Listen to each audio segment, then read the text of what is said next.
Everyone, welcome to another blog. আমি তোমাদের কাছে ছোট্ট একটা ব্লগ নিয়ে চলে আসলাম। হ্যাঁ, জানো তো আমার বরমশাই নিয়ে এসেছে একটা মোচা। আগে তো মোচা কাটতে পারতামই না, বিয়ের আগে কখনোই কাটেনি, কিন্তু এই 12 বছর নয় 13-14 বছর সংসার হয়ে গেছে। তো এখন আস্তে আস্তে সবই কাজ শিখে গেছি, মোচা কাটা বলো, ইঁচড় কাটা বলো, সবই কাটতে পারি।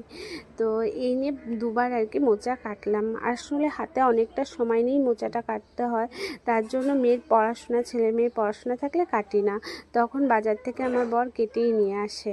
কিন্তু এখন তো ওদের পরীক্ষা হয়ে গেছে, তাও ওই ছেলেকে একটুখানি পড়াতে বসাই, কারণ পড়ার এই অভ্যাসটা চলে গেলে একেবারে আর পরের দিকে পড়তে বসবে না। তার জন্য অল্প অল্প করে একটু পড়াতেও বসাচ্ছি। পরীক্ষা হয়ে গেছে তো কী হয়েছে, অল্প করে একটু অঙ্ক করাচ্ছি, তো অঙ্ক করতে দিয়ে আমি একটু মোচাটা কেটে নিলাম। তো মোচা কেটে রাখলাম রাতের দিকে, আর সকালের দিকে কারণ সময় থাকবে না, অনেকটা সময় নিয়ে কাটতে হয় বলে রাতের দিকেই কেটে রেখেছি। আর এদিকে আজকে রান্না করবো মোচা চিংড়ি। তাই চিংড়ি মাছগুলো ধুয়ে পরিষ্কার করে তোজোকে ঘুম থেকে উঠেই দেখালাম।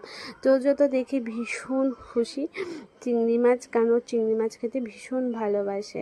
তাই চিংড়ি মাছগুলো একটু নুন হলুদ দিয়ে ভেজে নিলাম।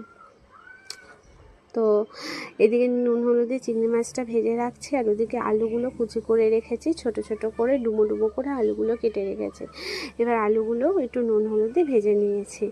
তো মোচা চিংড়ি খেতে তোমরা কে কে ভালোবাসো আমাকে কিন্তু কমেন্টে করে জানাতে পারো। আর এইদিকে আমি একটুখানি জিরে, তেজপাতা, গোটা গরম মশলা ফোড়ন দিয়ে মোচাটা দিয়ে দেবো। মোচাটা অল্প একটু নুন হলুদ দিয়ে সেদ্ধ করে রেখেছিলাম, তারপরে এই মোচাটা দিয়ে দিলাম।